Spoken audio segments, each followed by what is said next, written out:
Staying active. Woman running on road at sunrise. Although many people view exercise as a way to lose weight, it plays a key role in the well-being of the body beyond weight loss. Research strongly supports its benefits across a range of physical and mental health conditions for people of all ages. However, busy lifestyles and an environment that encourages being sedentary for many hours of the day, driving door to door, sitting at an office desk, relaxing for the evening in front of a television, have led to exercise ranking low as a priority for many people. Types of exercise. All types of exercises offer health benefits. Performing different types of exercises can expand the range of benefits even further. But it is important to remember that some exercise is better than none, and that most everyone can participate in some form of exercise safely. Aerobic/cardiovascular physical activity. These are activities that are intense enough and performed long enough to maintain or improve one's heart and lung fitness. Examples: walking, jogging, dancing, bicycling, basketball, soccer, swimming. Muscle strengthening activity. This may be referred to as resistance training. These activities maintain or increase muscle strength, endurance, and power. Examples: weight machines, free weights, resistance elastic bands, Pilates, daily activities of living, lifting children, carrying groceries or laundry, climbing stairs. Flexibility training. This may be referred to as stretching. It lengthens or flexes a skeletal muscle to the point of tension, and holds for several seconds to increase elasticity and range of motion around a joint. Improving flexibility can enhance the overall physical performance of other types of exercise. Examples: dynamic stretches performed with movement, yoga, tai chi; static stretches without movement, holding a pose for several seconds or longer; passive stretching, using an external force like a strap or wall to hold an elongated pose; and active stretching, holding a pose without an external force. Balance training. These activities are intended to throw off one's balance to improve body control and stability. They can help to prevent falls and other injuries. Examples: standing on one foot, walking heel to toe in a perfectly straight line, standing on a balance or wobble board. Measures of exercise intensity. Although just moving more and sitting less offers health benefits, how much energy you use while exercising can increase those health benefits further. This is referred to as energy intensity. Borg scale. The Borg scale of perceived exertion measures your exercise intensity by rating how you feel. It is based on observations like higher heart rate, heavier and faster breathing, increased sweating, and muscles feeling tired. It does not use actual measurements of these occurrences but a personal self-check. The scale uses numbers from 6 to 20. The lowest rating is no feeling of exertion, at number 6, and the highest rating is very, very hard, at number 20. Moderate activities register 11 to 14, fairly light to somewhat hard, while vigorous activities usually rate 15 or higher, hard to very, very hard. Dr. Gunnar Borg, who created the scale, set it to run from 6 to 20 as a simple way to estimate heart rate. Multiplying the Borg score by 10 gives an approximate heart rate for a particular level of activity. 1. Exercise workouts may vary in intensity throughout the session. You can use the Borg scale to change the intensity by speeding up or slowing down movements or applying more or less resistance, such as increasing the incline on a treadmill or turning the resistance control knob on a stationary bicycle. Target heart rate. Calculating your heart rate and target heart rate can be used to measure exercise intensity. First, determine your maximum heart rate, subtract your age from 220, example. The maximum heart rate for a 40-year-old person would be 220 to 40 equals 180 beats per minute. The target heart rate for moderate intensity exercise is between 65 to 75% of your maximum heart rate, or 77 to 93% of maximum heart rate for vigorous exercise. So for the 40-year-old person with a maximum heart rate of 180, the target heart rate falls somewhere between 117 to 135 beats per minute for moderate exercise, or 139 to 167 for vigorous exercise. Then measure your actual heart rate in either of these two ways. Midway through the exercise, stop to check your pulse. Place the tips of your index and middle fingers at the wrist and press lightly on the artery in line with the thumb. Count the heartbeats for 30 seconds and multiply by 2. Wear a heart rate monitor. Some pedometers have a built-in heart rate monitor that displays your current heartbeats per minute. METs. MET stands for the metabolic equivalent of task. 1 med is the amount of energy used while sitting quietly. Physical activities may be rated using METs to indicate their intensity. For example, reading may use about 1.3 METs while running may use 8 to 9 METs. METs can also be translated into light, moderate, and vigorous intensities of exercise. Sedentary uses 1.5 or fewer METs. Examples are sitting, reclining, or lying down. Light intensity uses from 1.6 to 3.0 METs. Examples are walking at a leisurely pace or standing in line at the store. Moderate intensity uses from 3.0 to 6.0 METs. Examples are walking briskly, vacuuming, or raking leaves. Vigorous intensity uses from 6.0 plus METs. Examples are walking very quickly, running, taking an aerobics class, or shoveling snow. More on METs. Physical activity through the life course. In the U.S., the Department of Health and Human Services provides specific guidelines for physical activity for different life stages and conditions. 2. Children ages 3 through 5. Try to be physically active throughout the day. Adult caregivers should encourage children this age to engage in active playing for at least 3 hours daily. Children and adolescents ages 6 through 17. At least 1 hour daily of moderate to vigorous activity with both aerobic and strength movements. Adults. Move more frequently throughout the day and sit less. Engage in at least 150 to 300 minutes weekly, spaced throughout the week, of moderate intensity aerobic exercise and at least 2 days weekly of muscle strengthening exercises. Greater health benefits may be seen with more than 300 minutes weekly of exercise. Older adults. Follow similar activity guidelines as those for adults but also include a focus on balance training. Although discussing the start of a new exercise regimen with one's doctor is a good practice for all ages, it is especially important with this age group because of the higher likelihood of having health conditions or physical limitations that may require modified exercises. See additional physical activity considerations for older adults. Women who are pregnant or postpartum. Aim for 150 minutes weekly, spaced throughout the week, of moderate intensity aerobic exercise. If vigorous exercise was performed regularly prior to pregnancy, one may continue this throughout pregnancy after discussing with their doctor. See additional physical activity considerations for pregnancy. Adults with physical disabilities and chronic conditions. Follow similar activity guidelines as those for adults if able to exercise, but discuss with one's doctor about the types and amounts of activity that would be appropriate for specific conditions. Any exercises within one's ability is encouraged, to avoid being completely sedentary. See additional physical activity considerations for chronic conditions. The frequency, duration, and intensity of exercise are helpful terms to consider when deciding on an exercise regimen. Frequency: how often will you do the activity? Once a day, 3 times a week, twice a month. Duration: how long is the exercise session? 20 minutes, 1 hour, 30 minutes split into 2 sessions in one day? Intensity: how much energy is needed? Light versus vigorous activity, 3 METs versus 6 METs. Wearable trackers for physical activity. If you are health conscious, chances are you like seeing data that reveals information on how you are doing. Pedometers, heart rate monitors, and sleep trackers can all analyze what goes on inside our bodies.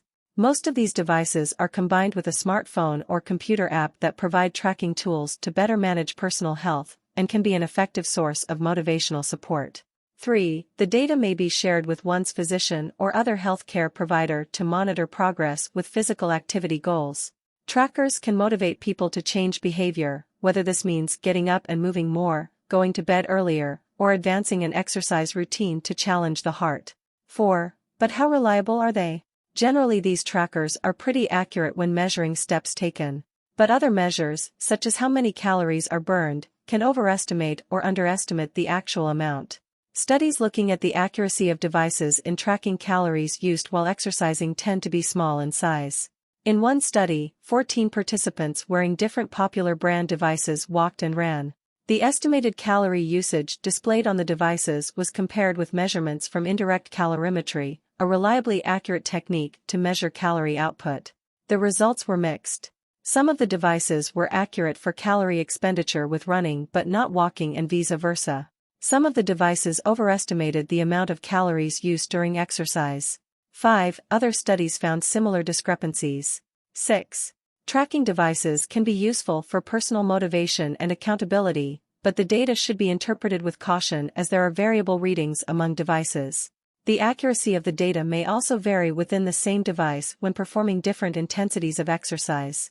6. They are best used with other methods to gauge fitness levels, such as monitoring the frequency, duration, and perceived exertion of your exercise routine. It's also important to have motivation to exercise because you enjoy how you feel during and after the exercise, not just to reach a certain number on a tracker. Exercise safety. Safety should be a major priority when exercising. Any physical activity carries the risk of injury, whether you are just starting an exercise regimen or are a seasoned fitness buff. But don't let this stop you from moving because the health benefits of being active far outweigh any risks. Using caution and patience can reduce the risk of injuries. Common workout injuries include strained or pulled muscles, ankle sprain, knee strain, inflamed tendons or ligaments, rotator cuff, shoulder injury. Overuse injuries caused by repetitive movements using mainly one part of the body. In very rare cases, vigorous physical activity may lead to a heart attack or sudden death. Active people have a lower risk of serious or fatal heart problems than inactive people. Common missteps. Not talking with your doctor first. If you are new to exercise or have medical conditions, let your doctor know what type of exercise you'll be starting. They can review the format to ensure it is safe with a specific health condition. Doing too much too soon. This is very common as people may be highly motivated when starting a new exercise program. However, forcing your body to move with too much intensity can be jarring to the heart, muscles, and joints that may lack strength from inactivity. This often leads to injury. Even if starting slowly feels too easy, plan to progress exercise gradually. Start with light to moderate intensity movements for a shorter amount of time, and continue this for a few weeks. As you develop strength and stamina, you can add minutes and higher intensity movements every few weeks. Leaving out the warm-up and cool-down. A warm-up before exercising includes light movements that initiate the flow of blood and loosening of muscles and joints. An example would be 5 to 10 minutes of marching in place, doing arm circles, and neck rolls. After exercising, the cool-down is important to slow down the body and heart rate steadily, as a sudden stop in movements can interfere with blood flow to the brain and cause lightheadedness or dizziness. A cool-down could be simply slowing the pace of whatever exercise being performed for 10 minutes, if jogging, change to a walk, if on a stationary bicycle, release any tension on the resistance knob and pedal slower. The cool-down period may also include stretches that are most effective when the muscles are warmed from exercising. Stretches help to lengthen muscles that will protect against injuries. A cool-down with stretching can also lessen muscle soreness the following day. How to get started safely. If you have a chronic health condition or are pregnant, let your doctor know of your desire to start exercising. If you are sedentary, start with activities that are lower impact and require a light to moderate effort, such as walking, gardening, stationary bicycling, or swimming. Progress gradually. It's especially important to start low and go slow. Protect yourself. Choose the right equipment. If you're cycling, wear a bike helmet. If you're going out for a walk, pull on a well-fitting pair of sneakers instead of a pair of flip-flops. Generally, exercise shoes should be replaced every 4 to 6 months as the cushioning wears out. Find a safe place to work out. Seek out streets that have sidewalks or bicycle lanes, or visit a local park. Play basketball on well-maintained courts. Pay attention to the weather. In the middle of a heat wave, exercise in the morning or evening when it's cooler out, exercise indoors, or hit the swimming pool instead of the tennis court. Be aware of signs of overheating like dizziness, nausea, headache, cramping, and a racing heart rate that doesn't slow down even when stopping the exercise. Stay hydrated with water.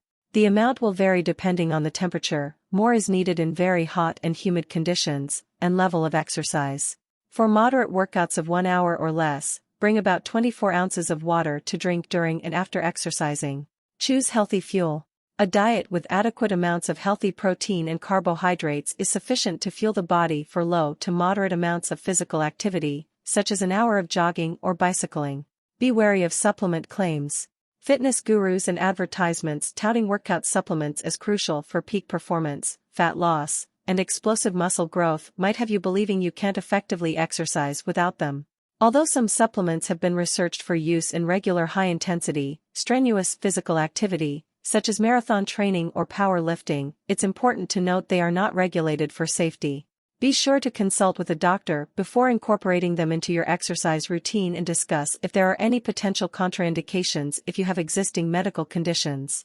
Learn more about the research on common workout supplements. Listen to your body. If you feel very fatigued, pain, or lightheaded while exercising, slow down the workout or end it early. What's the difference between muscle pain and muscle soreness? It is normal and healthy to feel moderately sore muscles the day after a vigorous workout. The soreness is usually noted in the general area of the body that was used while exercising. This is caused by the accumulation of lactic acid as well as small tears in muscle fibers that become inflamed. After 48 hours the lactic acid begins to dispel and muscle tissue is repaired, so the soreness should lessen. Although you may not want to move at all when experiencing muscle soreness, this can actually delay healing. Doing light movements like walking or stretching can increase blood flow and circulation, speeding healing time. On the other hand, sharp pain in a specific area that starts during the workout or soon after could be a sign of a more serious injury. See a doctor if the pain does not lessen in a day or two or you notice swelling or bruising around the painful area. 10 tips to keep moving. Plan exercise into your day. Intention is an important first step. Set aside a specific time in your schedule to exercise and write it in your planner. Accountability helps. If your motivation is lagging, connect with a friend or family member with a similar goal to move more. A workout partner can help keep you on track and motivate you to get out the door. Try counting steps. Step counters or pedometers are an easy, inexpensive way to remind yourself to move. Working up to 10,000 steps per day can be a good general goal. If that seems too intimidating, measure your steps on an average day and increase by 1,000 steps every 2 weeks. Keep it brisk. When you walk, make it brisk, since this may help control weight better than walking at a leisurely pace. What is brisk enough? Walk as though you are meeting someone for lunch and you are a little late. Turn off the TV, computer, and smartphone. Chances are that if you turn off these devices for an hour or two, you will automatically move more and curb your sit time. Fill the time by doing household chores, running errands, playing with the kids, or taking a stroll around your neighborhood. Turn sit time into fit time. Try to combine movement with a sedentary activity that you already do. For example, perform squats, marching in place, jumping jacks, push-ups, or sit-ups while watching TV or throughout each commercial. Fidgeting, or its scientific term non-exercise activity thermogenesis, NEAT, also uses extra energy. Studies show that people who are lean incorporate more NEAT movements throughout the day compared with people who are overweight. 7. This might mean pacing around while talking on the phone, tapping your feet when sitting, drumming your fingers on a desk or your leg, or wiggling your toes. For inspiration on how to move creatively wherever you are, check out Activating a Move-Friendly World. Move at the office. If you work long shifts or care for a busy family after hours, fitting in a workout can be daunting. So focus on moving at the office even if you have a sedentary desk job. Make climbing stairs and avoiding elevators the norm. Park as far from the front office door as possible. Set a reminder to get up and walk for 5 minutes each hour, that could add up to 40 minutes in a day, or follow a short desk exercise video online. Split the workout. If you are new to exercise and find a 30-minute session challenging, split it into 2 15-minute sessions. The fitness benefit may actually be greater if you can exercise with higher energy and intensity in 2 shorter bouts, than if you tried to exercise for 30 minutes but slowed down from fatigue towards the end. Sign up for a class or a specific event. Check out the fitness class schedule at your local gym, yoga studio, or community center. Some offer virtual classes with a live instructor but which you can do at home. Or sign up for a specific event like a road race or walk for charity a few months out. This can help drive you to train regularly the weeks leading up to the event. You may find that having a target date or the structure of a weekly class keeps you consistent. Reward yourself. Set short-term goals, then acknowledge and reward yourself when achieving them. Positive affirmations are key to building confidence as you commit to ongoing fitness goals. Treat yourself to new exercise shoes, clothing, or workout gear, a new book, or a massage. Active communities. Group of people working out. A growing body of research suggests that an individual's physical surroundings, or what scientists call built environments, have a large influence on his or her level of activity. 1. People are more likely to be active if they live near parks and playgrounds, in neighborhoods that have sidewalks or bike paths, or close enough to work, school, or shopping that they can travel by bike or on foot. People are less likely to be active if they live in neighborhoods without recreation facilities or in sprawling suburbs designed for driving. Moving to another neighborhood is not a viable option for most people. Instead, communities need to create built environments that make it easier for people to incorporate physical activity into their daily lives. 2. 3. Local and state leaders control budgets, zoning, and a variety of regulations that shape our physical surroundings, and there are many strategies communities can use to promote safe environments for activity. 2. 3. Improving access to parks, walking and biking paths, community gardens, and other outdoor recreation facilities. Creating attractive sidewalks and so-called cycle tracks, barrier-protected and bicycle-exclusive facilities alongside sidewalks. Curbing traffic so that people feel safer walking and cycling. Building schools within easy walking distance of where people live. Improving public transportation to encourage more people to use it. Changing zoning rules to allow mixed-use development if communities allowed homes, stores, schools, offices, and other buildings to be built close to each other, people would be more likely to walk or bike from place to place, rather than hop in the car. Making neighborhoods safer to encourage people to be active outdoors. Allowing community residents to use schools for recreation after school hours. Individuals can help by becoming advocates for change, and also by pitching in. Volunteer to clean up a local park, join a neighborhood crime watch, start a petition to add crosswalks along a popular walking route, or to turn parking spaces into cycle tracks along busy streets. Visit the obesity prevention source to learn more about why the built environment, the actual physical structures that make up the places where we live, eat, work, play, and go to school is a key component in the fight against obesity. Stress places a greater demand on the body for oxygen, energy, and nutrients. Yet people who experience chronic stress may crave comforting foods such as highly processed snacks or sweets, which are high in fat and calories but low in nutrients. 3. People feeling stress may lack the time or motivation to prepare nutritious, balanced meals, or may skip or forget to eat meals. Stress can disrupt sleep by causing lighter sleep or more frequent awakenings, which leads to fatigue during the day. 4. In order to cope with daytime fatigue, people may use stimulants to increase energy such as with caffeine or high-calorie snack foods. The reverse may also be true that poor quality sleep is itself a stressor. Studies have found that sleep restriction causes a significant increase in cortisol levels. 4. During acute stress, the hormone adrenaline suppresses the appetite. 5. But with chronic stress, elevated levels of cortisol may cause cravings, particularly for foods high in sugar, fat, and calories, which may then lead to weight gain. 5. 6. Cortisol favors the accumulation of fat in the belly area, also called central adiposity, which is associated with insulin resistance and an increased risk of type 2 diabetes, cardiovascular disease, and certain breast cancers.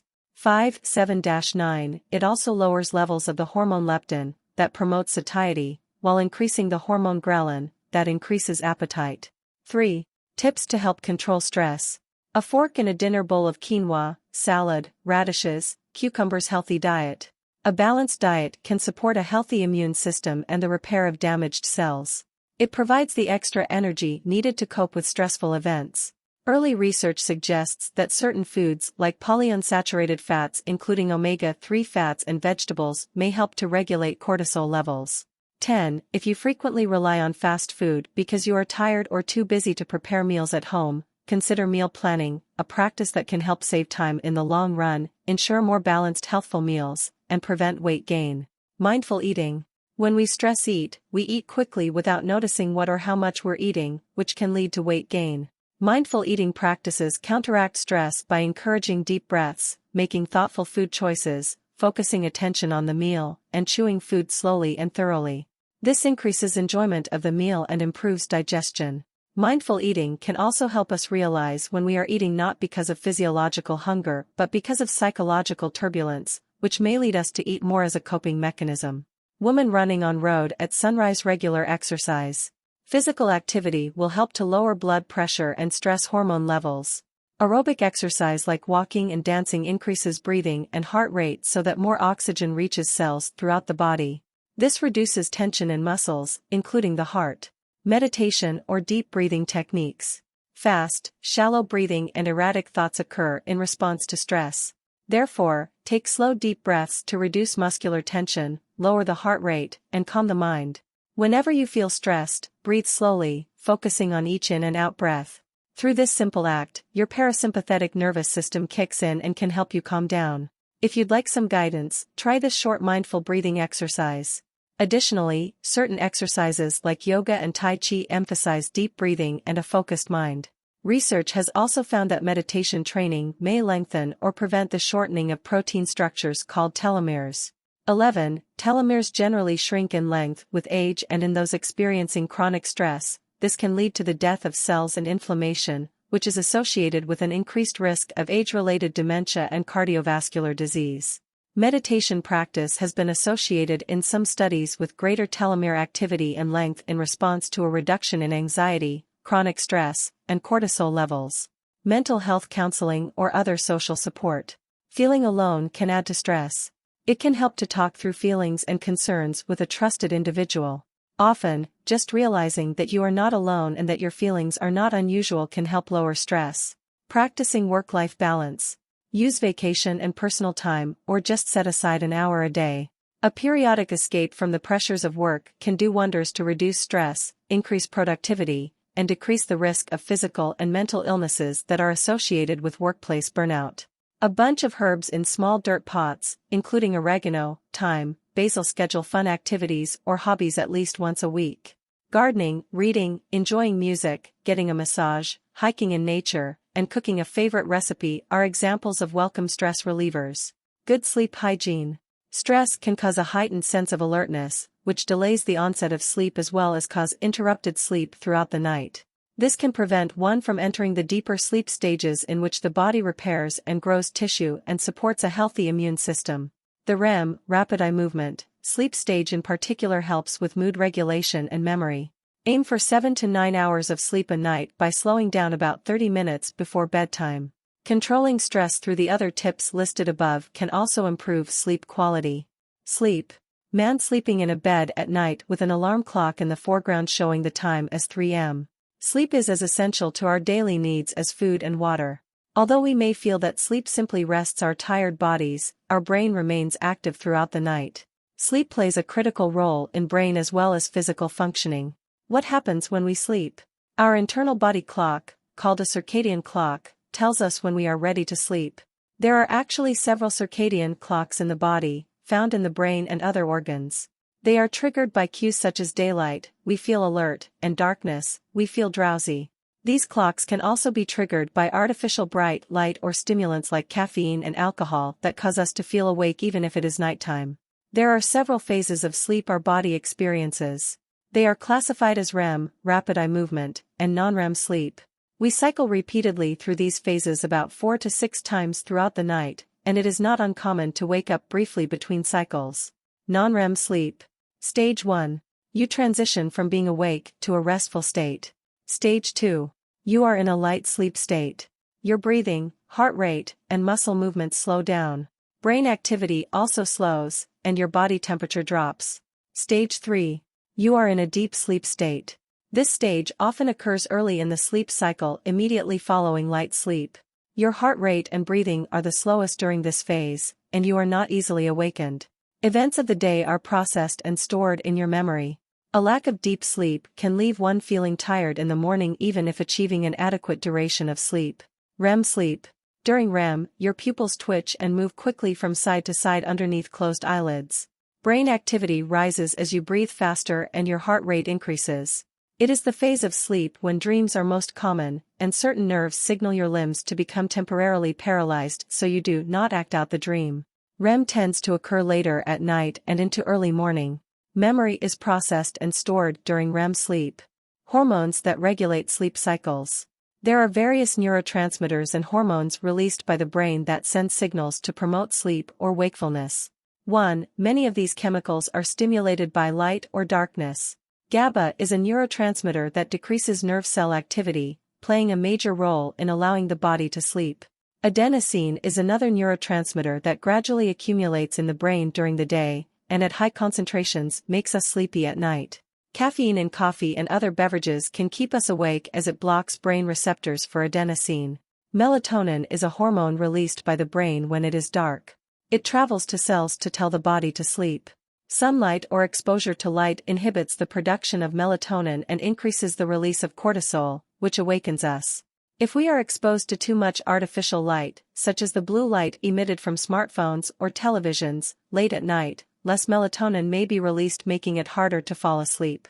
Serotonin, the body's feel-good chemical, is a neurotransmitter associated with both sleep and being awake. The brain releases this chemical during daylight but also uses it to form melatonin at night. Hormones that counteract sleep include norepinephrine, adrenaline, histamine, and cortisol. These are secreted in response to stress and cause the body to be awake and alert.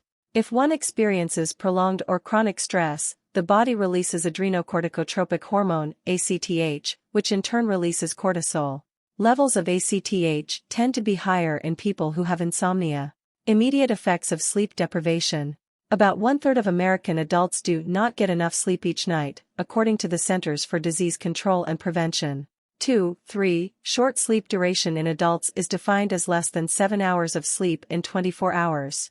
About 40% of adults report unintentionally falling asleep during the day at least once a month, and up to 70 million Americans have chronic sleep problems.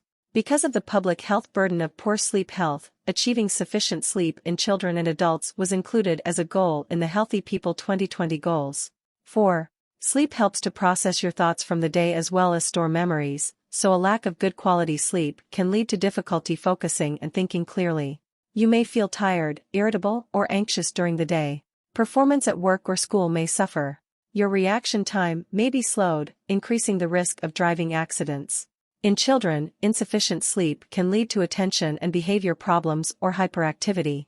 In the elderly, lack of sleep may decrease focus and attention, leading to a greater risk of falls, bone fractures, and car accidents. There are several reasons people may get insufficient sleep. Poor sleep habits, watching television or using screens late at night, drinking caffeinated or alcoholic beverages at night, not following a regular sleep schedule. Your sleep environment is too noisy, too light, or otherwise not conducive to sleep. You attempt to sleep outside of the body's natural circadian clock, working an overnight shift and trying to make up for sleep during the day. You have a sleep disorder, such as sleep apnea, insomnia, or periodic limb movements that reduces deep or REM sleep or causes frequent awakenings. You have a medical condition such as heart, lung or kidney disease, or chronic pain, which causes frequent awakenings. Sleep deficiency and disease risk. If you experience continued sleep deprivation, you will develop a condition called sleep deficiency. This is a state in which you cannot make up the many lost hours of sleep. Sleep deficiency increases the risk of obesity, diabetes, cardiovascular disease, depression, and even early death. Medical conditions that interfere with sleep. Obstructive sleep apnea, OSA. Symptoms of OSA include snoring or gasping for air that causes interruptions in sleep and prevention of good quality sleep. Sleep apnea also causes oxygen levels to drop during sleep, which can pose a stress on the heart, brain, and other organs. People with OSA may not be aware that they are awakening frequently in the night, but do not get refreshed sleep, feeling excessively sleepy or tired during the day. Continuous positive airway pressure, CPAP, devices may be prescribed, which provides pressurized air to the nose and throat, preventing the upper airway from collapsing. Another common treatment is dental devices that move the jaw forward and increasing the airway size. Obesity is a risk factor for OSA because carrying extra weight, particularly in the neck area, can contribute to obstructed breathing passages.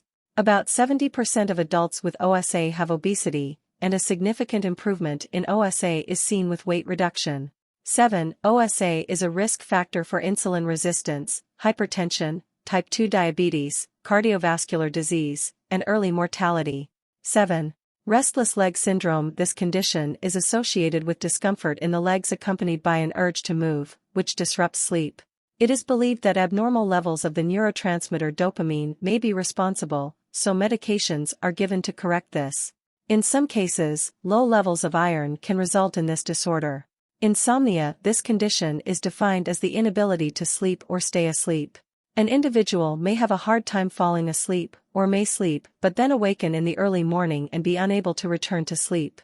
Short-term insomnia can be caused by stress or traumatic events, divorce, job loss, death of a loved one. Chronic or long-term insomnia may be caused by ongoing anxiety, working different work shifts that disrupt the body's circadian rhythms, poor sleep habits, medical conditions that can interrupt sleep, chronic pain, gastroesophageal reflux disease, or medications that have a stimulating effect. Insomnia often can be treated with behavioral therapies, although sometimes sleep medications are prescribed. Genetic studies have found specific gene variants that are associated with insomnia.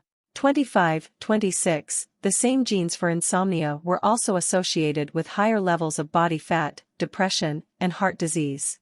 Research has also found that sleep apnea clusters within families, and genes have been identified that appear to increase risk for sleep apnea as well as cardiovascular disease. 27. More research is needed in this area. What if I work the night shift? People who work overnight shifts, early morning shifts, or rotating shifts, both day shifts and night shifts, may develop something called shift work disorder, SWD. Night shift nurse sitting at a computer emitting blue screen in the dark. Studies show that those with SWD have poorer sleep quality than day workers. 28. They may take longer to fall asleep, experience insomnia, and feel excessive sleepiness while awake. This is caused by attempts to sleep in daylight, which opposes natural circadian rhythms. Poor sleep hygiene further aggravates the problem. SWD is associated with decreased alertness, higher risk of work-related accidents, and increased depression and anxiety. SWD is also associated with metabolic changes increasing the risk of heart disease, obesity, and digestive problems caused by irregular eating habits or poor diet. The following tips can help if you work non-traditional hours. 29. Request to work the same shift several nights in a row, to avoid flipping between day and night shift schedules on consecutive days. This helps to regulate the circadian system. Commit to a consistent sleep schedule, darkening the bedroom with blackout shades, and creating a quiet atmosphere as much as possible. You might reduce light exposure even earlier by wearing sunglasses as soon as you leave work. To reduce noise, wear earplugs and use a white noise machine to block sounds. After finishing a night shift, try to return home and go to bed as soon as possible. Running errands, watching television, talking with family, or exercising can re-energize your body so that falling asleep becomes more difficult. Although it is tempting to run errands and attend medical appointments during the day when places are less crowded, try to minimize doing them immediately after work so that you can return home and honor your sleep schedule. Try to keep a set meal schedule. Do meal planning to ensure that quick easy meals are ready when you arrive home, and bring prepped meals/snacks to work for overnight shifts to prevent reliance on fast food and takeout meals. Try to avoid eating a large meal right before bed, which can increase the risk of reflux and indigestion. Sleep deficiency and eating behaviors. Epidemiological studies show that insufficient sleep is independently associated with a higher risk of obesity. Clinical studies of sleep-restricted adults show an increased hunger and calorie intake when participants are allowed free access to food. 7. A preference for late evening or nighttime food intake and increased snacking has been observed. 9. There also appears to be a food preference for higher carbohydrate and fat foods, which could partly explain the overall higher calorie intake. Changes in hormone levels that signal either hunger or satiety have also been observed in clinical sleep restriction studies. Leptin is a hormone associated with satisfaction. When food enters the stomach, leptin is released from fat cells and travels to the brain where it signals the body to stop eating by creating a sensation of fullness. People with obesity may actually have very high levels of leptin. The more body fat one has, the more leptin is produced in fat cells. However, a condition called leptin resistance may occur in which the brain does not receive the usual signal from leptin to stop eating. In response, more and more leptin is released. Lower leptin levels as well as high leptin levels suggesting leptin resistance have been observed in sleep-deprived adults. 7. Ghrelin, the hunger hormone, typically has the opposing action of leptin. It is released in the gut and sends hunger signals to the brain when someone is not eating enough. About 3 hours after eating a meal, ghrelin levels drop. Clinical studies have found that sleep restriction leads to elevated ghrelin levels. 9. Despite this interesting theory of poor sleep leading to changes in appetite hormone levels, other studies have found no changes and therefore the association is still inconclusive. 9. Conflicting findings may be due to differences in the study participants, example age, gender, and differences in how the researchers define the duration and severity of sleep restriction. How much sleep do we need? Sleep needs change as we age, with the average person generally requiring less sleep at older ages. However, specific sleep amounts vary by individual. According to the National Sleep Foundation and American Academy of Sleep Medicine, AASM, newborns need the most sleep, at 14 to 17 hours a day, followed by infants at 12 to 16 hours a day including naps. Toddlers need about 10 to 14 hours a day. Preteens and teenagers need about 8 to 12 hours a night, and adults about 7 to 8 hours a day. 30. A consensus by the AASM and Sleep Research Society recommends that adults should sleep 7 or more hours a night to promote optimal health. 31. Despite these general recommendations on sleep duration, individual differences in sleep requirements exist. In most epidemiologic studies, increased risk of adverse health outcomes such as obesity, diabetes, and cardiovascular disease has been observed among those who reported sleeping 5 hours or less per day, and 9 hours or more per day. Thus, a range of sleep hours, more than 5 and less than 9, is considered appropriate for most healthy adults. Other factors such as quality of sleep are important, because just meeting the total recommended sleep hours may not be enough if one wakes up frequently in the night. A common belief is that lost sleep from a late night out or studying can be recovered by sleeping in another day or taking naps. However, both of these methods disrupt the body's circadian rhythms and may deprive the body of deeper sleep stages. In fact, increased variability in how much sleep we get from night to night is associated with an increased risk of developing metabolic and heart diseases. 32. It is important to respond, whenever possible, to the body's natural sleepiness of signals. Herbal supplements. Two popular herbal supplements, melatonin and valerian, are used as sleep aids. Melatonin has been shown to quicken time to sleep and have modest benefits on sleep duration and quality, but can cause daytime drowsiness. It is well tolerated in adults with few reported adverse events in doses up to 10 mg. The American Academy of Sleep Medicine, AASM, recommends the judicious use of melatonin for certain sleep and circadian disorders such as shift work disorder or jet lag. 33. Valerian contains small amounts of GABA, a sleep-promoting neurotransmitter, and some studies have shown that valerian can improve sleep. However, other studies have found no difference in sleep when taking valerian compared with placebo, and there appears to be minimal benefit in those who have diagnosed insomnia. The AASM does not recommend valerian for insomnia disorder. 33. It is important to note that supplements are not reviewed by the U.S. Food and Drug Administration for safety or effectiveness. Therefore, doses and preparations of these herbs can vary widely. A study of 31 melatonin products found that the melatonin levels in the pills ranged between 83% to 478% of the dose reported on the label. 33. More than 70% of the products varied from the labeled dose by more than 10%.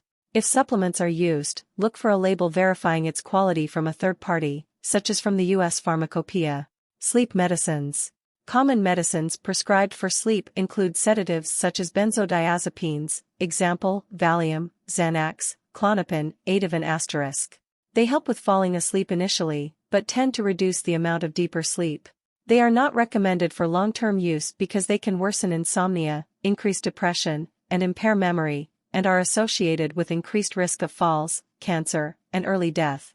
34. Long-term use of benzodiazepines can promote psychological dependence, and there is a risk of addiction and abuse.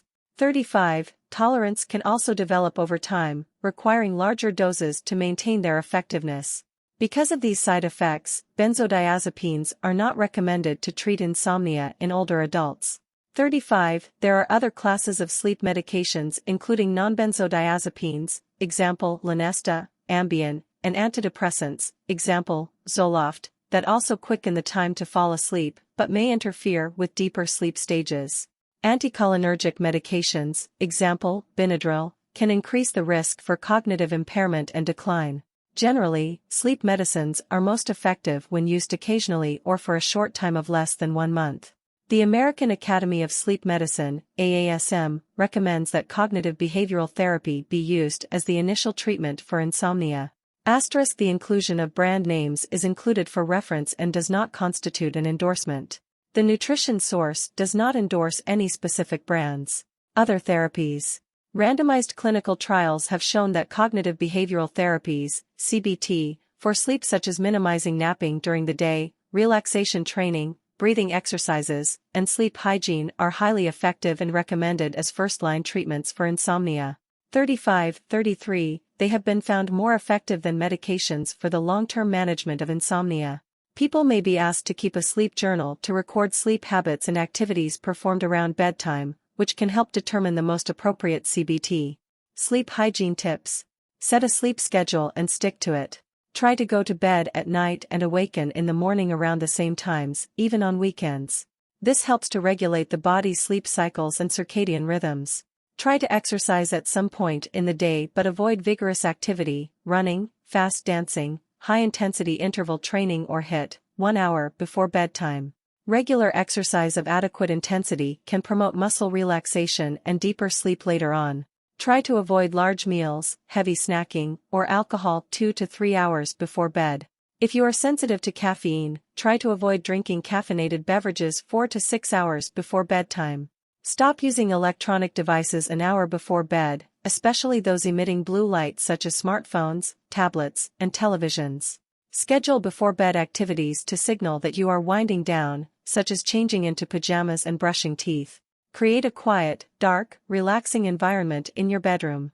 Dim the lights and turn off your cell phone's sound and vibration modes if possible. Ensure a comfortable temperature, as feeling too hot or cold can disrupt sleep. Create calming bedtime rituals such as practicing deep breathing exercises, doing light yoga stretches, or listening to soothing relaxing music. Many meditation podcasts, apps, and YouTube videos offer these tools for free. If you awaken and can't return to sleep, don't stay in bed. Get up and do quiet relaxing activities, such as reading, until you feel tired enough to fall back asleep. Silhouette of man running at dusk amidst background of setting sun in clouds and ocean. Does exercising at night disrupt sleep? A solid body of research confirms that both aerobic and resistance exercises improve sleep, with reported improvements comparable to the effects of pharmacological treatments for insomnia if exercises are performed regularly. 36. A review of 13 studies found that regular resistance exercises, using resistance bands, strength machines, performed 2 to 3 times a week for an average of 1 hour improved sleep quality. 37. It also found that resistance exercises decreased anxiety and depression, which could be a factor in improving sleep. However, it is not recommended to do vigorous exercises such as running or interval training within 1 hour of bedtime. A review of 23 studies found that healthy adults who performed high-intensity exercise too soon before bed had difficulty falling asleep and experienced poorer sleep quality. 38. Yet, this study and others did not find that performing more moderate exercises or exercising vigorously further away from bedtime caused sleep disturbances, and in fact helped people to experience increased amounts of deeper sleep. 38. 39. Healthy longevity. Group of senior retirement friends. Longevity is the achievement of a long life. We may hope for longevity so that we can experience many years of quality time with loved ones or have time to explore the world. But living to a ripe old age doesn't necessarily mean healthy or happy longevity if it is burdened by disability or disease. The population of people over age 65 has grown more quickly than other age groups due to longer lifespans and declining birth rates, and yet people are living more years in poor health. Therefore, we will explore not just one's lifespan but health span, which promotes more healthy years of life. What you do today can transform your health span or how you age in the future. Although starting early is ideal, it's never too late to reap benefits. 5 key lifestyle factors. Researchers from Harvard University looked at factors that might increase the chances of a longer life. 2. Using data collected from men and women from the Nurses' Health Study and Health Professionals Follow-up Study who were followed for up to 34 years, researchers identified 5 low-risk lifestyle factors: healthy diet, regular exercise, at least 30 minutes daily of moderate to vigorous activity, healthy weight, as defined by a body mass index of 18.5 to 24.9, no smoking, and moderate alcohol intake, up to 1 drink daily for women, and up to 2 daily for men. Compared with those who did not incorporate any of these lifestyle factors, those with all 5 factors lived up to 14 years longer. In a follow-up study, the researchers found that those factors might contribute to not just a longer but also a healthier life. 2. They saw that women at age 50 who practiced 4 or 5 of the healthy habits listed above lived about 34 more years free of diabetes, cardiovascular diseases, and cancer, compared with 24 more disease-free years in women who practiced none of these healthy habits. Men practicing 4 or 5 healthy habits at age 50 lived about 31 years free of chronic disease, compared with 24 years among men who practiced none. Men who were current heavy smokers, and men and women with obesity, had the lowest disease-free life expectancy. 5 factors for a longer and healthier lifespan. Healthy diet. The prevalence of hypertension, high blood pressure, and dementia increases with age. Eating patterns such as those from the DASH, MIND, and Mediterranean diets can lower the risk of these and other chronic conditions that accompany older ages. A multivitamin mineral supplement may also help to improve cognitive function and memory in some people, according to large randomized controlled trials. Regular exercise. Regular physical activity lowers the risk of several chronic conditions that increase with age, including heart disease, hypertension, diabetes, osteoporosis, certain cancers, and cognitive decline. Exercise also helps to lower anxiety and blood pressure, and improve sleep quality. The Physical Activity Guidelines for Americans from the U.S. Department of Health and Human Services first recommends to move more and sit less, with some activity better than none. For additional health benefits, they advise a minimum of 150 to 300 minutes weekly of moderate to vigorous activity, like brisk walking or fast dancing, as well as 2 days a week of muscle-strengthening exercises. Older adults who are at risk for falls may also wish to include balance training such as Tai Chi or yoga. See additional physical activity considerations for older adults. Healthy weight. Determining one's healthy weight range is unique for each person. Factors to consider include reviewing current health conditions, family history, weight history, and genetically inherited body type. Rather than focusing on scale weight alone, monitoring an increase in harmful visceral belly fat and weight change since age may 20th be useful. Not smoking. Smoking is a strong risk factor for cancer, diabetes, cardiovascular disease, lung diseases, and earlier death as it promotes chronic inflammation and oxidative stress, a condition that can damage cells and tissues. 2. Smoking harms nearly every organ of the body. Quitting greatly reduces the risk of these smoking-related diseases. 4. Moderate alcohol. Research finds that moderate drinking, defined as 1 drink daily for women and 2 drinks daily for men, is associated with lower risk of type 2 diabetes, heart attacks, and early death from cardiovascular disease. Low to moderate amounts of alcohol raises levels of good cholesterol or high-density lipoprotein, HDL, and prevents small blood clots that can block arteries. However, because alcohol intake, especially heavier drinking, is also associated with risks of addiction, liver disease, and several types of cancer, it is a complex issue that is best discussed with your physician to weigh your personal risk versus benefit. Additional factors for healthy longevity. Beyond the 5 core lifestyle habits mentioned above, a growing body of research is identifying additional factors that may be key to increasing our health spans. Having life purpose/meaning. Research shows that having a sense of meaning or purpose in daily life is associated with better sleep, healthier weight, higher physical activity levels, and lower inflammation in some people. 5-6. It also promotes optimism. If people are healthier at older ages, they can potentially contribute more to their family, community, and society as a whole. 1. This translates to being stronger and more mobile to assist younger generations with childcare or other family activities, working beyond retirement age, volunteering for local causes, pursuing pleasurable hobbies, and engaging in community groups. In reciprocation of these activities, people reap a sense of meaning and purpose. Social connections. Studies of adults 50 years and older show that loneliness and social isolation are associated with a higher risk of disease, disability, and mortality. 7 to 10, the U.S. Health and Retirement Study, comprised of 11,302 older participants, found that almost 20% met criteria for loneliness. 7. Those who experienced persistent loneliness had a 57% increased risk of early death compared with those who never experienced loneliness. Those who were socially isolated had a 28% increased risk. Participants who experienced both loneliness and social isolation showed signs of advanced biological aging, example, chronic inflammation that can increase the risk of morbidities. Conversely, people experiencing cognitive decline may have less social contact due to greater difficulty initiating and maintaining social interactions. 11. Brain stimulation. Stressing the brain or doing activities that entail strenuous mental effort, such as learning a new skill, language, or exercise format during leisure time, may reduce the risk of cognitive decline.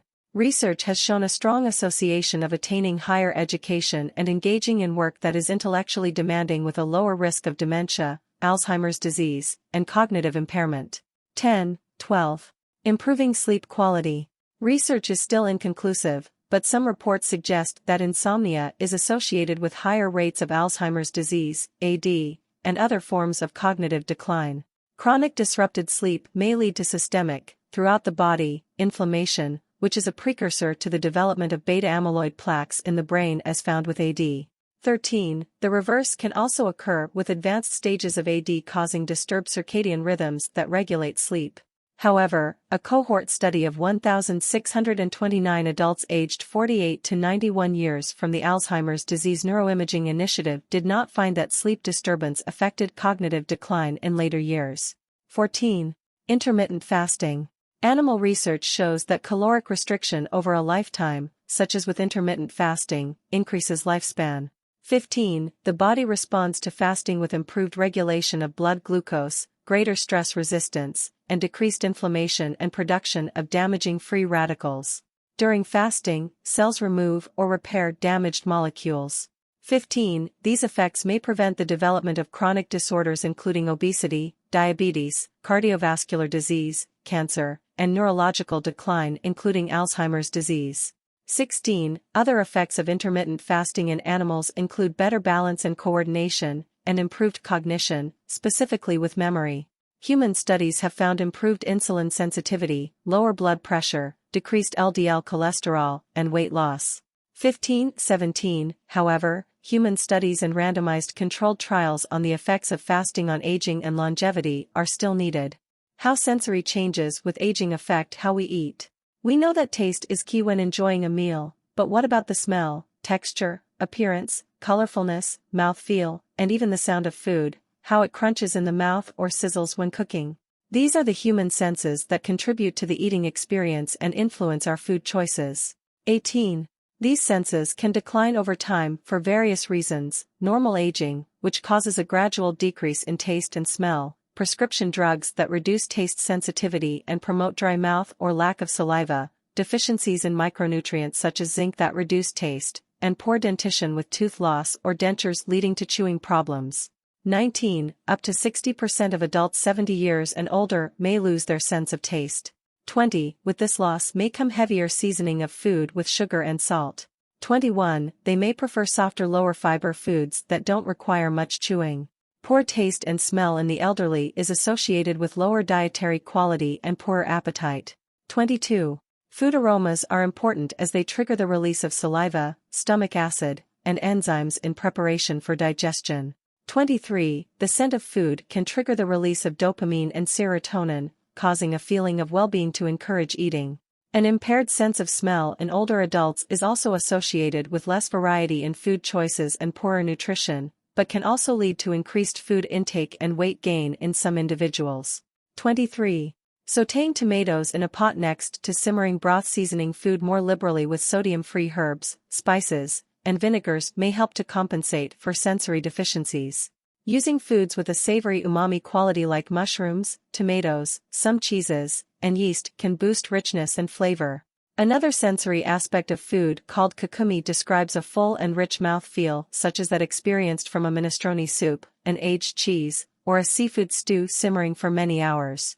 If poor appetite from sensory loss is a problem, providing variety through different textures, smells, and colors in the meal may stimulate an increased desire to eat.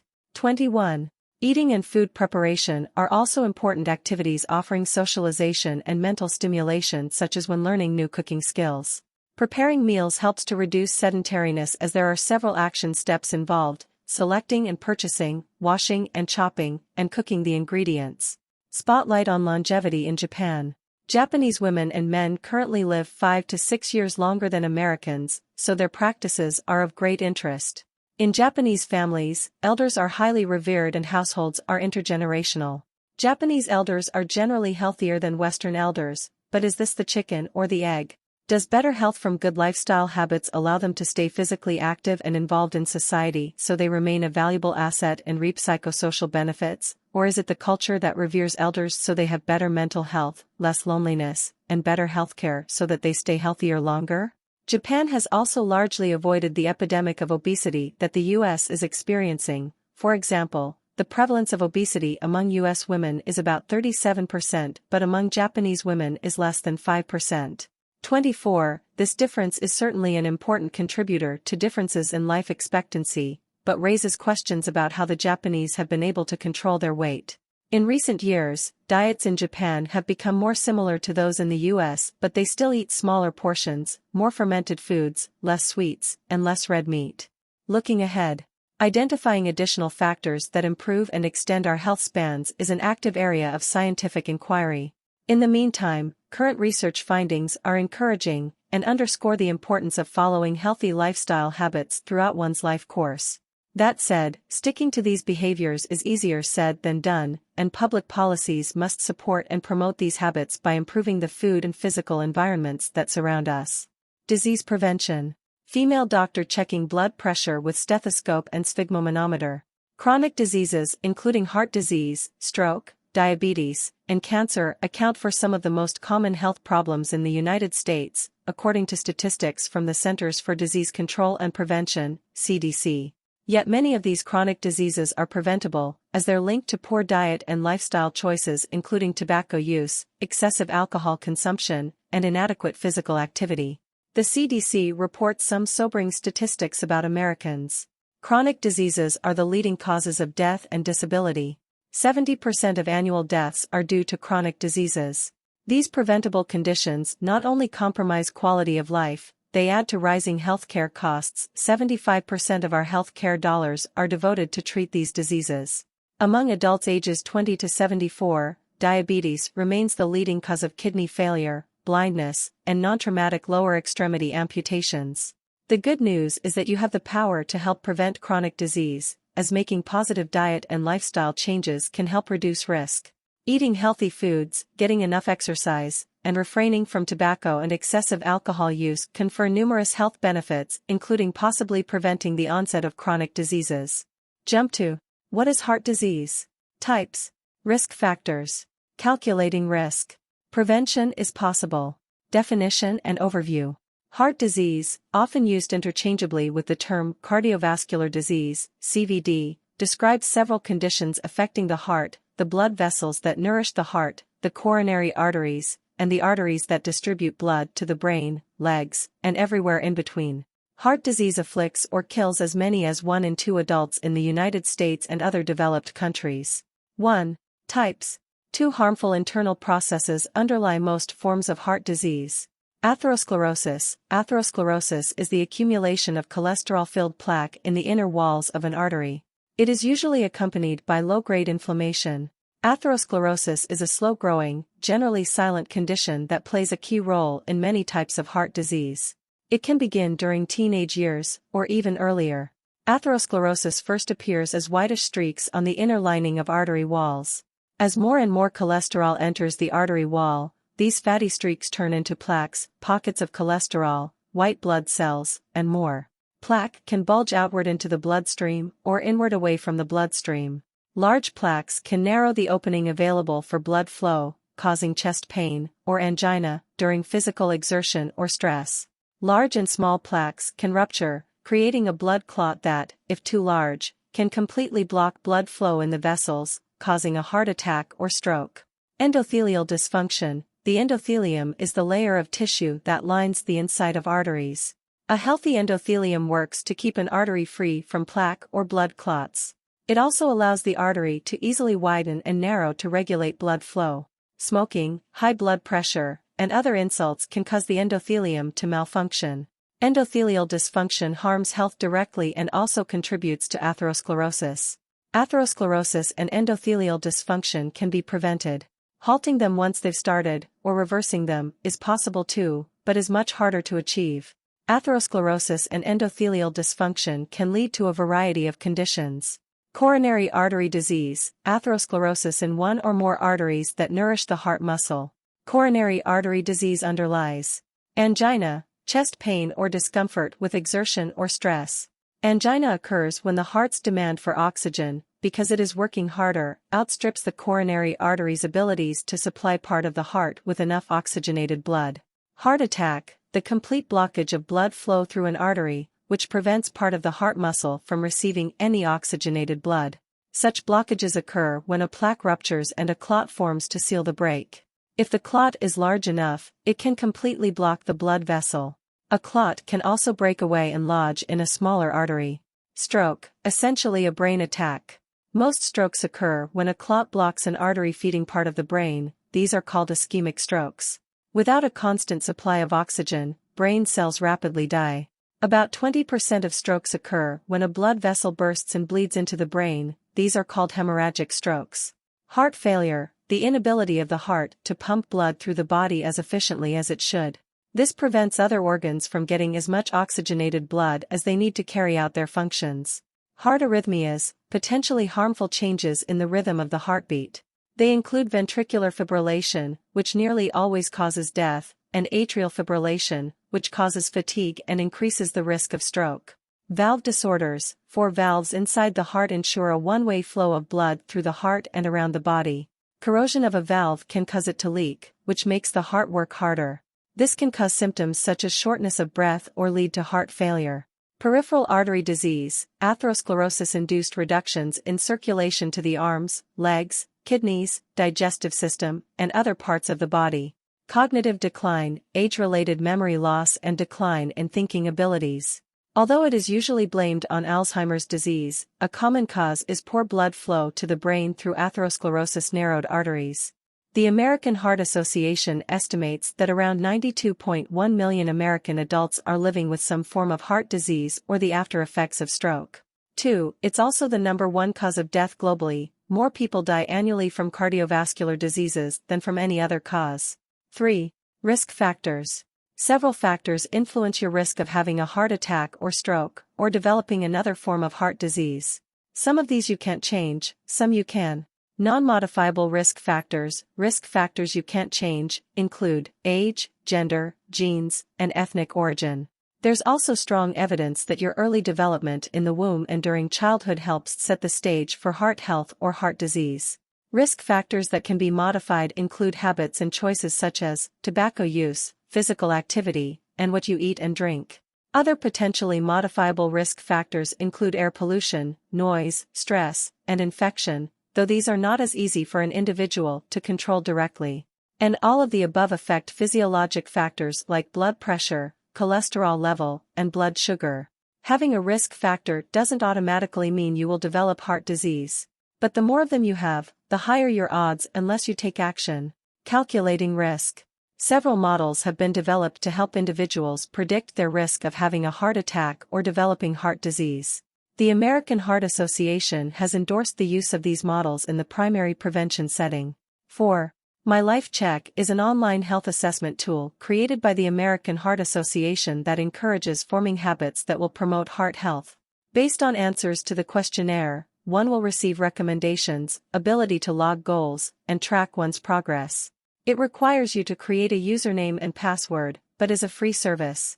The Reynolds Risk Score is a validated tool developed from the Women's Health Study and Physicians' Health Study that predicts the risk of having a heart attack, stroke, or heart disease in the next 10 years, accounting for age, sex, smoking status, blood pressure, cholesterol, family history, and C-reactive protein levels, a marker of inflammation.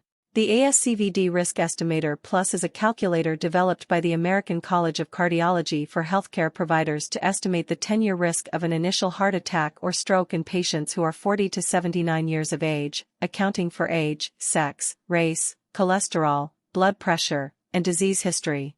It then outlines treatment guidelines with lifestyle changes and/or medication. These calculators are useful for estimating the risk of developing heart disease among individuals who already have strong risk factors and who are at high risk for having a heart attack or stroke or other cardiovascular event.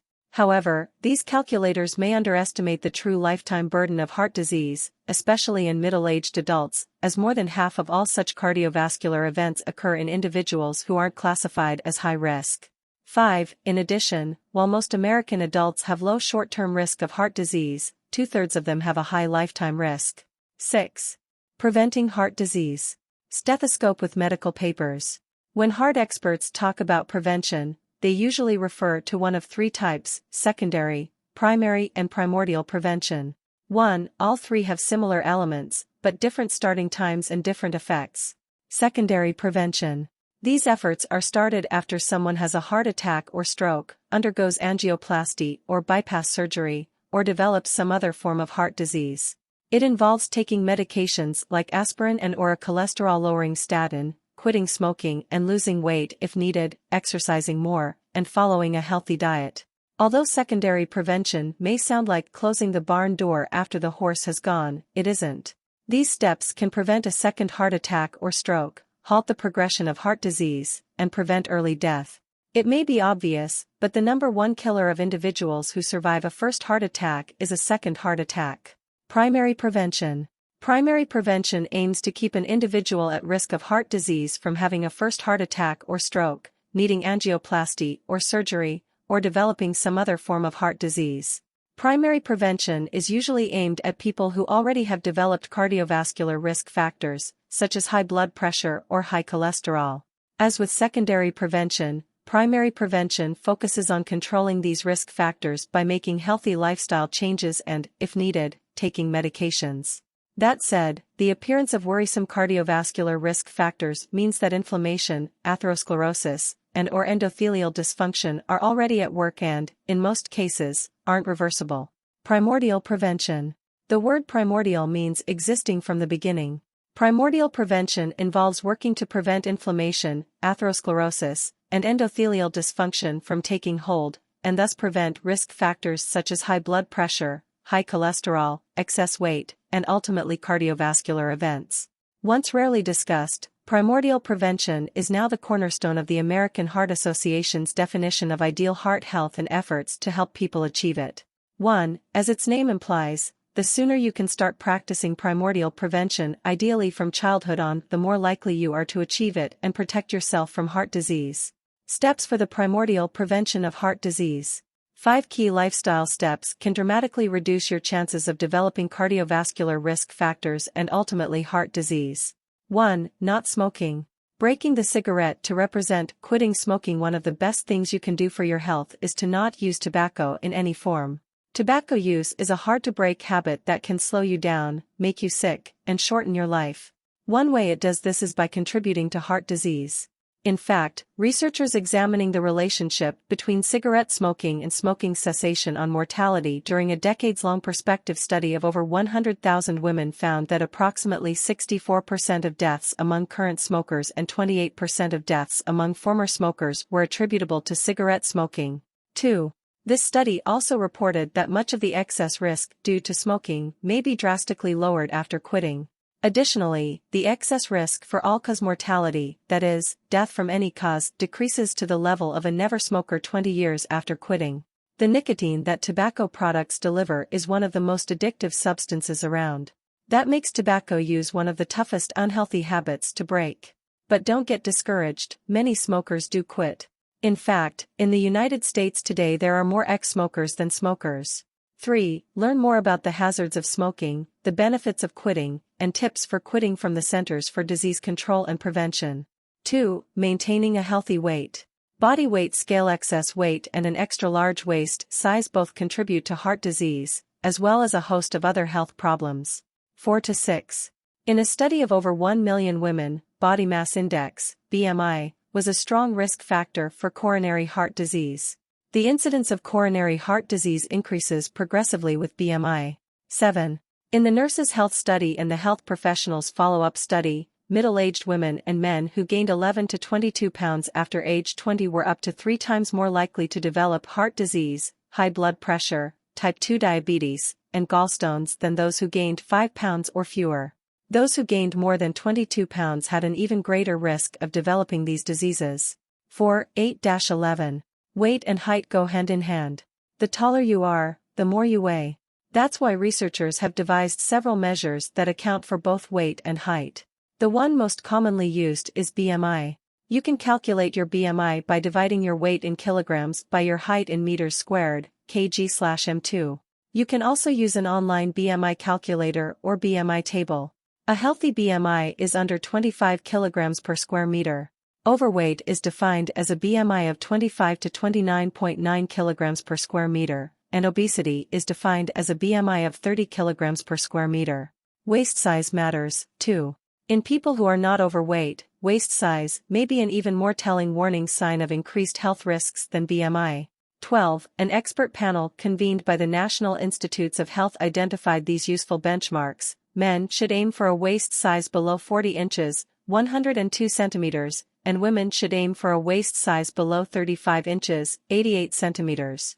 13. 3. Exercising. Sneakers exercise and physical activity are excellent ways to prevent heart disease and many other diseases and conditions. 14 to 16, but many of us get less activity as we get older.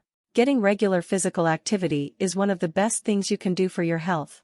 It lowers the risk of heart disease, diabetes, stroke, high blood pressure, osteoporosis, and certain cancers, and it can also help control stress, improve sleep, boost mood, keep weight in check, and reduce the risk of falling and improve cognitive function in older adults. It doesn't take marathon training to see real health gains. A 30-minute brisk walk 5 days of the week will provide important benefits for most people. Getting any amount of exercise is better than none. Exercise and physical activity benefit the body, while a sedentary lifestyle does the opposite, increasing the chances of becoming overweight and developing a number of chronic diseases. Research shows that people who spend more time each day watching television, sitting, or riding in cars have a greater chance of dying early than people who are more active.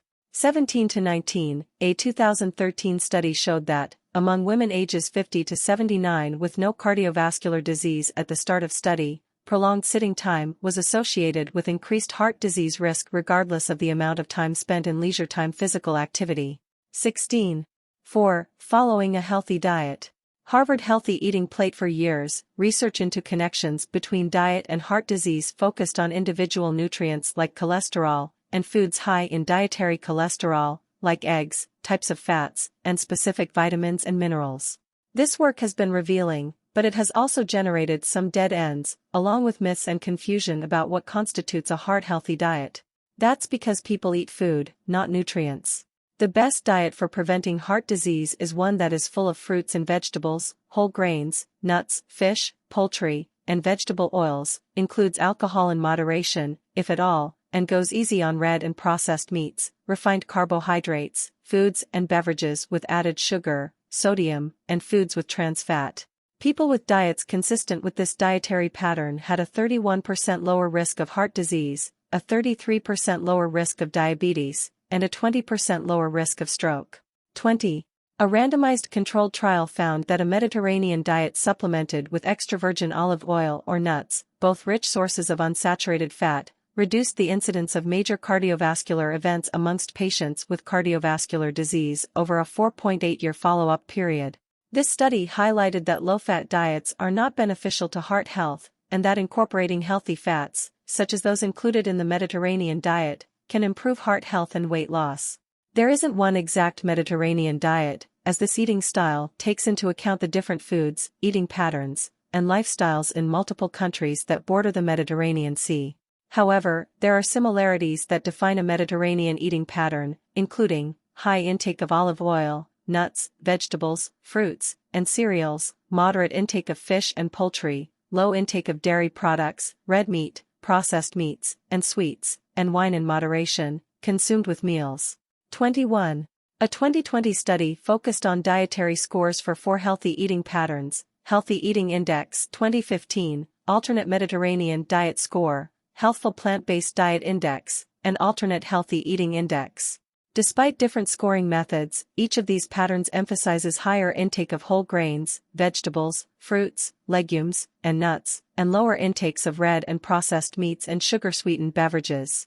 The study found that those who adhered most to healthy eating patterns had a 14% to 21% lower risk of cardiovascular disease when compared with those who adhered least. The findings also showed that these different healthy eating patterns were similarly effective at lowering risk across racial and ethnic groups and other subgroups studied, and that they were statistically significantly associated with lower risk of both coronary heart disease and stroke. 22. Sodium and potassium are two interrelated minerals that play major roles in regulating blood pressure and a healthy heart. Eating less salty foods and more potassium-rich foods may significantly lower the risk of cardiovascular disease. 29. Potassium is found in many foods, especially fruits, vegetables, legumes, and low-fat dairy. But the reverse of eating a lot of sodium-rich foods, especially from processed breads, packaged snacks, canned goods, and fast food meals while skimping on potassium can increase cardiovascular disease risk. Improving sleep health. Man sleeping in a bed at night with an alarm clock in the foreground showing the time as 3 am research has shown that sleep is an essential component of cardiovascular health. Sleeping for too short or too long a stretch is associated with heart disease and can negatively affect other heart-related risk factors like dietary intake, exercise, weight, blood pressure, and inflammation. 30. There are various reasons causing poor sleep, including clinical sleep disorders, working overnight shifts, or poor sleep hygiene. Talk with your doctor if you have frequent restless nights or do not feel adequately rested during the day. Improving sleep habits can make a difference. Examples include setting a sleep schedule and sticking to it, having a calming bedtime ritual like doing stretches or meditating, getting regular exercise, stopping use of electronic devices an hour before bedtime, and avoiding heavy meals, caffeine, and alcohol several hours before bed. Other factors to consider. Along with these 5 practices, the American Heart Association recommends controlling cholesterol, managing blood sugar, and managing blood pressure as additional factors for improving and maintaining cardiovascular health. Learn more at the American Heart Association's Life's Essential 8. Supportive policy change. Despite the power of individual behavior change, it must be noted that unfavorable eating patterns are driven by a variety of biological, social, economic, and psychological factors. This is acknowledged in a 2018 review paper, which recommends that governments should focus on cardiovascular disease as a global threat and enact policies that will reach all levels of society and create a food environment wherein healthy foods are accessible, affordable, and desirable. 23. The central illustration of the paper, below, highlights several policy strategies that may help boost healthy eating, such as improving nutrition labels, regulating food marketing, and promoting healthy school and work environments. Putting it all together, you can help prevent heart disease by doing 5 key things and making them into habits. Don't smoke, or quit if you do. Maintain a healthy weight. Exercise, be active. Follow a healthy diet. Improve sleep health. Strong studies make it possible to link reductions in risk to these habits. Following a healthy lifestyle may prevent over 80% of cases of coronary artery disease, 24, 25, 50% of ischemic strokes, 26, 80% of sudden cardiac deaths, 27, and 72% of premature deaths related to heart disease. 28. In other words, a healthy lifestyle is a good investment in a longer, healthier life.